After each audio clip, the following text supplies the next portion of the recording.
Hi guys, welcome the Pakistani family reaction में। उम्मीद करता हूँ आप सब खैरियत से होंगे, जहाँ होंगे खुश होंगे, आबाद होंगे। तो यार चैनल पर नहीं हो तो चैनल को सब्सक्राइब कर लें, साथ बेल आइकन को लाजमी प्रेस कर लीजिएगा क्योंकि उसको बगैर कोई नोटिफिकेशन आप लोगों को नहीं मिलेगा। बेल आइकन को प्रेस करना लाजमी। और जिन लोगों ने इंस्टाग्राम पर फॉलो नहीं किया फॉलो कर सकते हैं, वहाँ पर बात करनी हो कर सकते हैं, इन्फॉर्मेशन देनी हो तो दे सकते हैं। इंस्टाग्राम का लिंक आप लोगों को मिल जाएगा डिस्क्रिप्शन सेक्शन में। तो यार ईमेल भी आपको डिस्क्रिप्शन में दिया गया, आप लोग वहां पर भी जाकर हमें ईमेल वगैरह कर सकते हैं। और हमारा एंटरटेनमेंट चैनल बहुत कमाल कमाल की रिएक्शन वीडियोस पे भी आ रही है, जाके फॉलो करो। मस्त किस्म का आर मूवीज पे भी दिया है, उसके सीन्स पे भी रिएक्शन आ रहा है। तो यार रशिया यूक्रेन लड़ते रह जाएंगे, पीएम मोदी ने लगाया बहुत ही बड़ा मास्टर स्ट्रोक। अच्छा, हाँ, देखते हैं भैया वीडियो कौन सा स्ट्रोक लगाया है मोदी जी तो ने। देखते हैं कि ये क्या सीन हुआ है। वॉच करेंगे तो तभी इसके बारे में आइडिया लगेगा। तो यार जल्दी से पहले ये वीडियो देख लेते हैं, काउंट करते हैं 3 2 1 एंड स्टार्ट।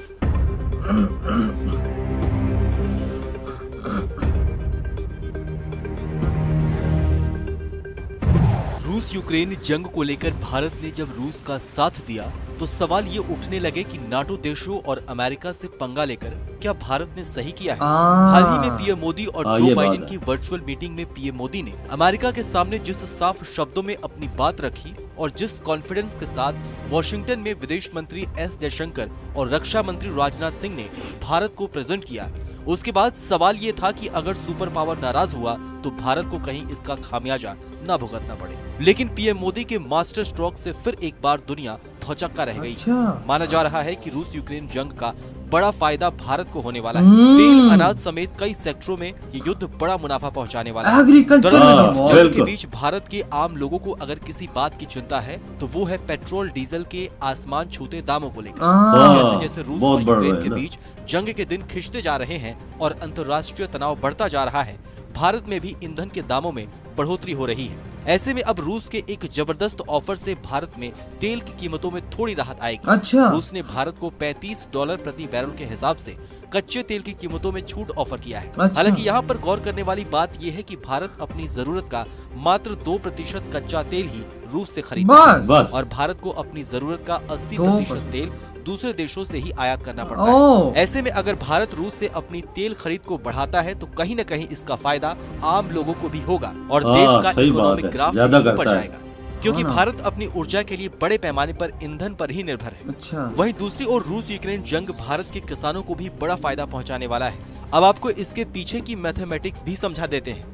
रूस और यूक्रेन दोनों देश मिलकर पूरी दुनिया में 30% गेहूं का निर्यात करते हैं, लेकिन जंग की वजह से अब दोनों देशों के लिए ये मुमकिन नहीं होगा, जिसका फायदा अब भारत ने उठाना शुरू कर दिया है। इस बार भारत में 111 मिलियन टन गेहूं का रिकॉर्ड प्रोडक्शन हुआ है। इसलिए अब हमारे पास एक बड़ा ऑफर है कि हम ज्यादा से ज्यादा गेहूं का निर्यात कर सके।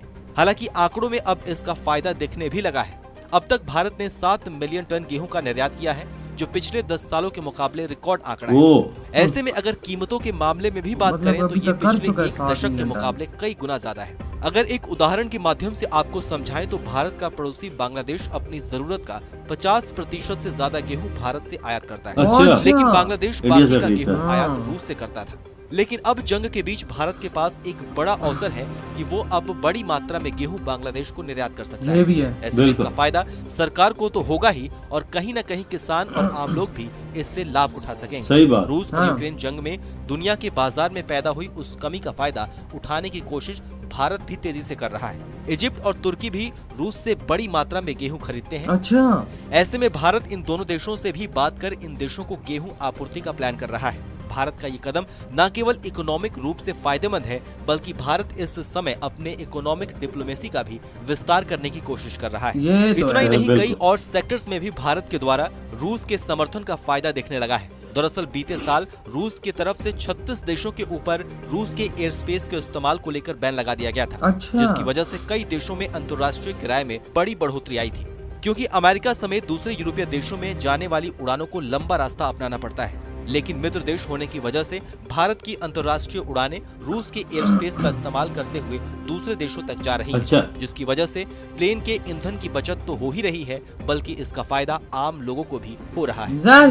हमारी इस खबर को लेकर आपकी क्या राय है, हमें कमेंट सेक्शन में लिखकर जरूर बताइए। बाकी देश और दुनिया की तमाम बड़ी खबरों के लिए देखते रहिए TV9 भारतवर्ष। यार इसी के साथ हुई ये वीडियो खत्म। अब आते हैं अपने रिव्यू की तरफ। यार देखो रशिया ने इंडिया को ऑफर किया है कि अब 35 मतलब कि डॉलर पर बैरल हम लोग आपको क्रूड ऑयल देंगे आलमी मार्केट से रियायत। मतलब नहीं टोटल आई थिंक इतने का नहीं, आलमी मार्केट से रियायत। अच्छा चलें बाबा 35 बहुत चीज है बहुत यार, बड़ी चीज है पर बैरल के हिसाब से अगर हो कच्चा ना तेल अगर इंडिया लेता है ना, अगर साफ करता है तो इसका असर आम आवाम पे भी पड़ता है ना। पेट्रोल सस्ता होगा ना, क्या पता उनको वही कीमतें रखती है जो पहले हैं कीमतें इंडिया में वही रहे। या क्या ये हाँ ना, इंडिया और अगर ज्यादा कर देता है ना कच्चा तेल तो और फायदा है। एग्जैक्टली आप देखें इंडिया सिर्फ अपनी जरूरत का 1-2% ले रहा है, ठीक है। अगर इंडिया 50% करता है, क्योंकि कल तो जयशंकर जी ने मैं कहता हूँ अमेरिका में बचा के रख दिया पूरा अमेरिका, क्योंकि अमेरिका को कहते हैं कि भाई यूरोप सारा तेल मतलब के और गैस ले रहे हैं, उस पर तुम लोग नजर नहीं डालते, तुम लोग हमारी नजर पे डाल रहे, जो हम लोग पूरे महीने में जितना तेल नहीं लेते वो एक दिन में इतना तेल ले रहे। वो पता कितना परसेंट ले रहे हैं? 75% रशिया से ले। हाँ तो अंदाजा लगा लो। फिर आप गैस कच्चा तेल जो पेट्रोल डीजल है ना, कच्चा तेल 75-65%। बिल्कुल, अब अमेरिका कुछ भी नहीं कर सकता। मैं कहता हूँ कि इंडिया पे कुछ भी नहीं कर सकता, तो वो फंस चुका है। बिल्कुल, मैं तो ये कहूँगा इंडिया को चाहिए कि ज्यादा कर दे। एग्जैक्टली, और फायदा बहुत ज्यादा इंडिया को होगा। और अभी जिस तरह एग्रीकल्चर की बात है, पूरी दुनिया को यूक्रेन और रशिया 30% दे रहे हैं गेहूं, जो कि अब नहीं दे रहे। बिल्कुल, अब जंग की वजह से काम खराब ही है। बिल्कुल, और इस दफा इंडिया में गेहूं का प्रोडक्शन भी रिकॉर्ड स्तर पे हुआ है, बहुत ज्यादा। और अभी तक उन्होंने 7 मिलियन टन का आई थिंक एक्सपोर्ट कर भी चुके हैं, और जो आज तक का मैं कहता हूँ कि वो है रिकॉर्ड है। बिल्कुल, जो पहले मुल्कों ने ऑर्डर दिया होगा ना, जो पहले टेंडर मंजूर होंगे उनको तो उन्होंने एक्सपोर्ट कर दिया। एग्जैक्टली, अब देखे ना जिस तरह बांग्लादेश है वो भी पहले ले रहा था रशिया से, अब वो भी इंडिया से ज्यादा लेगा। पाकिस्तान ने रशिया के साथ साइन किया कि 50 मिलियन टन था। इसी तरह था कि हम लेंगे। देखो प्राइम मिनिस्टर हमारा चेंज हो चुका है, हमारा जो न्यू प्राइम मिनिस्टर वो चाहता है कि हमारे इंडिया के साथ रिलेशन, क्योंकि वो ट्रेड ओपन कर देगा। बहुत जल्द होने वाला है कि ट्रेड हमारी इंडिया से ओपन होने वाली है, ट्रेड वो कर देगा, वजह इसमें कोई शक नहीं। बिल्कुल, तो मैं यही सोच रहा हूँ कि अब तो पाकिस्तान भी रशिया से नहीं ले सकते, तो शायद पाकिस्तान भी गेम के अंदर आ जाए और वो इंडिया से हेल्प मांगे, आप हमें गेहूं दे। बिल्कुल, और ये पॉसिबल है। बिल्कुल, क्यों नहीं, नजदीक है ना, वजह हर जगह काम है, सब कुछ काम है। अगर रशिया से चीज आती है तो दुगना किराया लगता है। बिल्कुल, और सिर्फ इंडिया तो एक दिन उधर से चीज लाओ तो मैं 10-12 घंटों में पाकिस्तान में पहुंच जाए। बिल्कुल, इससे ज्यादा तो टाइम नहीं लगना। लाहौर और वाघा बॉर्डर और दिल्ली रशिया का पता है 4000 किलोमीटर फासला है। आसान तो नहीं है ना, ये सारा वो होगा 1000 किलोमीटर ही होगा। बिल्कुल, 1500 किलोमीटर इंडिया का ट्रकों से आएगा, वो तो जहाजों से फिर वहां से आएगा। ये फायदा हमारा ही है। बिल्कुल, इंडिया के जो इकदामात उठाए वजह बल्ले इनकी वही ना, पीएम मोदी ने जो यहाँ पे मास्टर स्ट्रोक खेला, ये बहुत ज्यादा कमाल खेला है। तो यार आप लोग बताएं आपकी क्या थॉट है इस वीडियो के बारे में। वीडियो अच्छा लगा तो लाइक कमेंट शेयर सब्सक्राइब करें। इधर वीडियो खत्म करते हैं, बहुत ज्यादा ख्याल रखना।